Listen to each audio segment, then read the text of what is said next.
Good evening here in Langenargen, Match Race Germany, event 1 on the Alpari World Match Racing Tour. The qualifying stages are reaching their climax and we have 2 major tour card holders that have gone out of this competition, causing some surprises here in Germany at Lake Constance.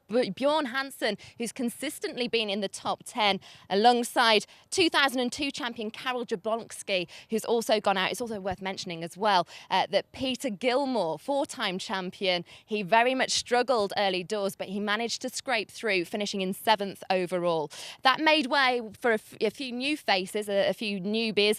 Phil Robertson, not so much, but Eric Monin had a really good way of scoring some valuable points, potentially going to go on well here at this competition, with Pierre-Antoine Morvan topping the qualifiers and securing that buyout place straight to the semi-finals. So let's go to the results board and run you through exactly what happened here earlier today. At the top, as you can see, Pierre-Antoine Morvan, he got 9 wins in total. That was how he finished in that top spot to go straight through to the semis and have a little bit of a rest break. Tied in second, Phil Robertson from New Zealand from the Wacker Racing team with 8 wins and 3 losses, identical to Eric Monin from Switzerland, but he just finished in 3rd behind Keith Swinton from Black Swan Racing with 7 wins, 4 losses. Laurie Jury finished in 5th with a great run from him, 6 wins, 5 losses in total. Going all the way down the line, you can see Peter Gilmore down in 7th, and then Simone Ferrese from Italy. He did really well at the beginning, but tapered off towards the end, finishing in 10th with 4 wins and 7 losses. And Jan Eiker Andersen, this would have been a home match for him in Germany, and he finished down at the bottom with 11 losses straight. But we can bring in some reaction now from our double world champion, Simon Shaw, and racing pundit as well. And Simon, starting with Peter Gilmore, the story here that he managed to scrape through again. I mean, we were in the commentary booth today and we'd all but penciled him in as a loss and as an out, and we were constructing our stories around that. And then suddenly down the last run, we got this announcement in our ears saying, actually, if these stand, he's going to be in. And I mean, I couldn't help sort of smiling to myself, you know, having sailed with Peter before. And we've been in that position before, and I know Peter's been in that position before a lot. And actually, it's potentially quite a strong position for him, you know, coming from behind. It's always about improving, and they'll slowly layer their performances on top. And I actually don't think we've seen the last of Peter Gilmore in this competition. We say how tight it was at the bottom. At one point, it could have been a 5-way display. We didn't know what was going to happen. At the top, it was similar. We've got 3 contenders here that we want to talk about for the whole thing. Robertson, Phil Robertson, who's had a great tournament so far, a great race. Morvan, and also Monin, who came out of nowhere. So for me, the 2 standout ones there were Phil and Pierre Morvan. Those guys, for me, having watched them through last year, coming into this year, have really matured as teams, and you know, a very complete package, very relaxed performances, and you know, clearly sailing the boats very well, perhaps better than a lot of the more senior teams, you know, on the World Tour, and particularly here in Match Race Germany. So I think I'm really looking forward to see how they progress, both through this regatta and also on through the Alpari Match Race Tour.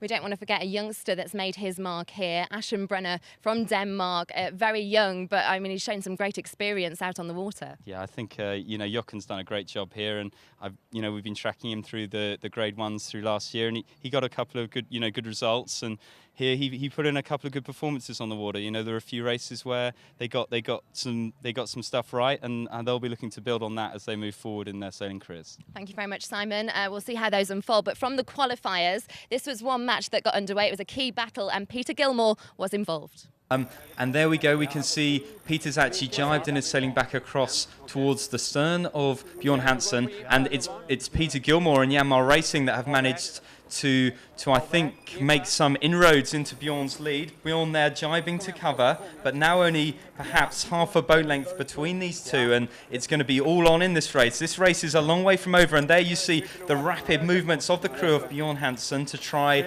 and get their boat up to speed, match the sailing of Peter Gilmore. But Peter Gilmore's the guy on the march. He's rolling over the top towards Bjorn Hansen, and I think we could see some fireworks towards the bottom of this run. And that's the first time we saw some rapid movement from Bjorn Hansen's team. Were they suffering a little bit from complacency there? Because you were looking at the shots, they look really relaxed, and that's what it seemed to be. Yeah, I think, well, for me, Bjorn he was doing the right thing. They were sailing cool, sailing calm, and here we go. Peter Gilmore, a master of this stuff. He throws a jibe in there across the stern of Bjorn Hansen. Bjorn jibes to respond. I can hear Peter from here, both over the mic and over the water. Peter looking to roll over the top of Bjorn Hansen. Bjorn Hansen needs to respond. Peter's spinnaker is set. They've done a great job of their crew work. I can see Safuku on the bow, holding down the front of that spinnaker. The main is set. The boat is charging it as Peter is on a march here as he rolls round the front of Bjorn Hansen. Now, we've had some changes here to the rules. The Rule 17 is switched off now. For those of you that aren't a walking sailing dictionary, that means that the windward boat has to keep clear, irrespective of how that overlap is formed. And Bjorn Hansen is now coming up and trying to put pressure on Yanmar Racing, you can see his bow tight in on the stern of Peter. Peter there glancing over towards the bow. He'll be trying to drive Bjorn Hansen down, but still retain some sort of control. Perhaps trying to get the jibe in there. We see Peter throw the jibe in there. He's now on starboard. Bjorn is keep clear. But Peter was very close when he initiated that turn, and now we see both boats back here. We're going to see a very aggressive luff from Peter. He jibes and his bow is turning up towards Bjorn. Real nip and tuck stuff here. Bjorn Hansen's crew, you can see his bowman lying on the floor, just desperately trying to get the spinnaker set. Peter now luffing, I can hear him shouting. Bjorn doing all he can to respond, and for me it's Peter that is getting the best of this. I can see the flags flying, the spinnaker is flying, Safuku's on the bow, he's trying to set the spinnaker. Both shoots just ragging in the breeze as the boats track down this course here on this final lap. It's going to be a race here to see who can set their spinnaker first. I think the umpires have been asked for this opinion. For me, there hasn't been an infringement, and I think we have actually had one green flag. And Bjorn there he's desperately trying to set his spinnaker. There we go. We can see a blue flag. The blue flag of Peter Gilmore. So that's Peter that is infringed. So Peter has gained the lead, but he's now a penalty down. So this is going to be an interesting scenario. We see both boats struggling to set their shoot. Peter is not going to let Bjorn off here. He is not going to let him off the hook. He's going to try and keep him on the ropes, up on the right-hand side of the course. Both boats still ragging away. Fantastic race here, Lindsay. So exciting.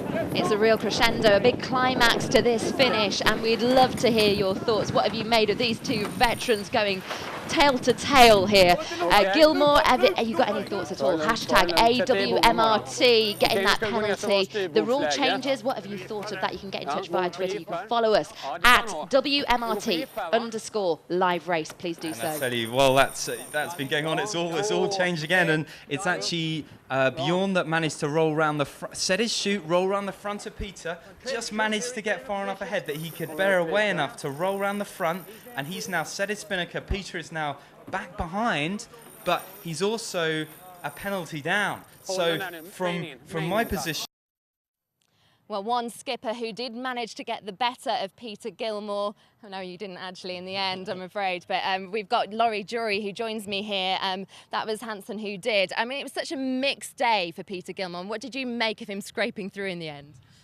Oh, you know, for Peter, I think he does this regatta. It's probably his first regatta of the season, and maybe he's a little bit rusty. And I wonder if he uses the round robin a little bit as a practice and comes through at the end. So from now on, it's a fresh start. You know, the results from the round robin won't really matter anymore. So anything can happen. Laurie, you finished 5th in the standings overall. What did you make of it out there? Were you pleased with that? Yeah, we were happy. We didn't have the best day today. We lost our last 3 races, and we had a shot at winning the round robin, which would put us straight into the semis, which would be really nice. But you know, we're happy to make the quarterfinals and keep racing, and looking forward to it. Now, in terms of actually going on to those semis, in terms of potentially eyeing them up at the moment, you've got the quarters first of all, and Eric Monin chose you, and he said in the press conference it's because he didn't want to face an Australian. What did you make of that? Yeah, I was pretty sure Eric was going to choose us. You know, he's got a pretty tough choice when it came down to it, Peter Gilmore or Keith Swinton, and Keith has just been on fire. You know, I think he won his last 3 races, so I don't think anyone's going to pick him, and I don't think you're going to pick Peter Gilmore over us. So we sort of knew that was coming, and that's what it was. How do you see the quarterfinals playing out? Well, we'll win. Hopefully we win. I think Phil's probably got a little bit of experience over the young guy, and I don't know about the other ones. Yeah. Well, in the quarterfinal, you faced Monin, as we said, but for Peter Gilmore, it was Keith Swinton. We've got some more action from the quarters. Take a look at this. Keith doing everything he can to try and slow that veteran down. Sure, it's just a real experience competing against Peter Gilmore. Attacking. Both boats throwing an attack. Keith early for this start here, and Peter doing everything he can to drive him in with 25 seconds on the clock. 20, 19, 18. Okay, trim. Both boats sailing back towards the committee boat, and they're early for that end. You can see Keith is going to struggle to waste his time here, and I think Peter knows that, and you can smell a chance of getting back in here. And Keith forced to throw that tack in, and I can see Peter coming crashing in. The white flags are blazing. He feels Keith Swinton tacked too early there, tacked in his way, and as the start gun sounds, I suspect we're going to see an umpire decision on that call. Perhaps nervous looks from Keith's crew back towards the umpire as they exit the starting box. We have a red flag penalty on yellow. So that is a penalty for Keith Swinton in that start. He did infringe Peter Gilmore, and he has to circle back. That red flag, remember, means he has to do the penalty straight away. And we can get the full results from the quarter-finals to run down for you. And as you can see, in match one, Phil Switzerland and Peter Gilmore, he's coming through after scraping through qualifying. He's got another win on the board in match three against Keith Swinton. But I'm joined by the man that got the buyout straight to the semi-finals, Pierre. You've had a brilliant time here in Germany so far. Yes, maybe a brilliant time, maybe sometime lucky. We are very happy to go straight in the semi, because it's a really bonus because everybody look like the same level, so it's good to be in semis. You've seen some of the quarterfinals that have been going on. Are you just having a relax at the moment? Are you watching what's going on? What happens in this break for you? No, we did a break. We did not watch, just relax. Just relax, gather your thoughts. Yeah. Out of all the contenders out there, who do you think you'll see in the semis with you? I don't know. I did not see the match today. I think we will see tomorrow morning, so I don't know yet. But you know that Phil Robertson was up there in qualifying, as was Monin, so you know that those are the two that perhaps were up there? They are all very good, so really I can't say who I prefer. In terms of being out there, how have you found the conditions here on Lake Constance? Because we've had a couple of blustery days, more than we were expecting. Yes, before coming, everybody said the condition was ugly, and really we are perfect condition for match racing. It was shifty and windy, perfect. Fantastic. And in terms of getting some points on the board to go towards the Alpari World Match Racing Tour title, this is event one. It's early doors, but you think that you could perhaps get some here? I don't know. I think for now, Jan Williams is a big favourite on the World Tour, and then it's really open. Everybody can be after. Well, thank you very much for joining us, and we'll see how all of that unfolds. We'll have more from the quarterfinals and the semi-finals as well tomorrow in our live show. Locally, you can find it from 2 o'clock on WMRT.com and also in our evening show as well. But for now, goodbye.